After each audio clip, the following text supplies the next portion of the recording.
My name is Sean Kerrigan, and I'm the author of Bureaucratic Insanity. In America today, a child can be expelled from school for making a finger gun, or charged with battery for throwing a piece of candy.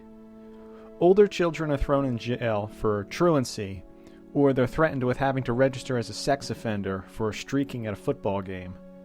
Here are a few examples from the media we discuss in the book.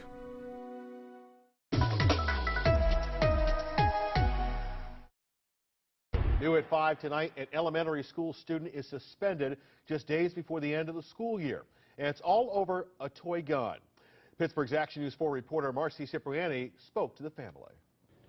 7-year-old Darren tells me when he came here to Martin Elementary Wednesday morning, he didn't realize that he was carrying in his backpack what the school considered a weapon. But he tells me when he did realize that, he tried to do the right thing, but was punished. He would have called me a murderer.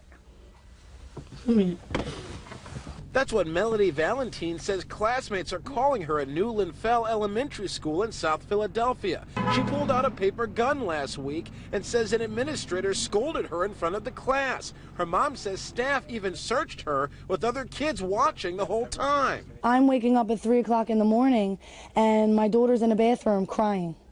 She's saying I'm having nightmares. I'm having dreams that he's chasing me down the street. Diana Kelly says the paper gun looks something like this, a sheet just folded over, made by Melody's grandfather the day before. Melody says she put it in her pocket and forgot about it until she got to school the next day. She says she went to throw it away, but a boy saw it and called administrators. The family says one of them went overboard. He yelled at me and said that I shouldn't have never brought the gun to school, and I kept telling him that it was a paper gun, but he wouldn't listen. Why did he threaten my daughter? Why did you stand over my daughter and tell her that you should call the cops on her? You can be arrested. Why were you trying to scare her? David goes to Northeast High School in Clarksville. On Thursday, he drove his father's car to school, and his car was randomly chosen to be searched by the sheriff's department during that lockdown. I was like, no, sure, no problem, because I didn't have anything to hide. And they said, do you have anything that we might need to know about? I was like, my dad chews tobacco, so there's probably snuff in there. And they're like, okay, and that's when they found the knife. David's dad is a commercial fisherman on the West Coast. He had apparently left a fishing knife in the car. Well, I was like, this isn't my knife, it's my dad's. I didn't know it was in there. He's like, it doesn't matter, it was in your possession anyway. Since the blade was longer than 3 inches, school policy considers it a dangerous weapon. On the spot, David was suspended for 10 days. He will also have to attend an alternative school for 90 days after that. We'll begin with the Hello Kitty gun threat. The family of a kindergarten student in Northumberland County is thinking about filing a lawsuit after their 5-year-old was suspended from school. The family's attorney says she was suspended because she threatened to shoot herself and a classmate with a Hello Kitty bubble gun. Newswatch 16's Nikki Kreiss has the story live from the Central Pennsylvania newsroom. Nikki? Marisa and Scott, the Hello Kitty bubble gun is similar to this one.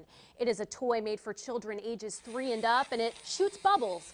The family's lawyer says the girl was originally suspended from kindergarten for 10 days for telling a classmate she was going to shoot him and herself with the bubble gun. Here's a story from Alternet in which an 11-year-old was suspended for possession of a leaf, even though it was probably a maple leaf. Harsh punishments aren't just localized in schools, but also on the street in our places of work. Ladies and gentlemen, imagine being hit with a federal fine for refilling your soft drink when you thought it was free. A North Charleston man says he didn't know refills at the VA hospital came at a price, and today, during his lunch hour, he was slapped with federal charges. The price is pretty steep. When our Sujatha Jan talked with him, and she joins us now from the control room with more on this bizarre story. Sujatha. Debbie and Raphael, the ticket was issued by the federal police force at the VA Medical Center in downtown Charleston after an on-site construction worker refilled his soda without paying the 89 cents. A hospital spokesperson called it a theft of government property. So much of our lives are scripted, it can be suffocating. Consider all the unspoken rules you obey every day, from traffic lights to specific tasks at your job or school. You can't decide the way is clear and run a stoplight. For the most part, you can't decide how or what you want to learn when you're in high school. The issue isn't whether or not all the rules and controls in our society have value. Many of them exist for good reason. The question is, why are officials so quick to punish, and so severely? In Bureaucratic Insanity, I argue that as a result of these excessive rules, many bureaucrats are literally insane. That is to say, they have a warped perception of reality. Minimizing human autonomy in this way has serious psychological effects that are now becoming widely apparent.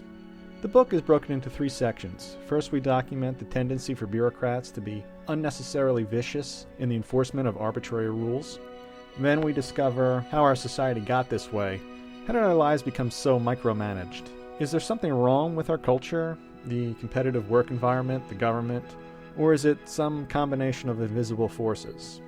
To answer these questions, we go back to the dawn of the industrial age to trace the early hints of our overly micromanaged lives. We discuss the excessive controls now present in our schools, workplaces, and even in our families. Finally, we discuss what can be done to free ourselves from this tyranny. Bureaucratic Insanity, The American Bureaucrats' Descent into Madness, can be purchased on Amazon or at the link below. You can also check out more of my writing at seankerrigan.com.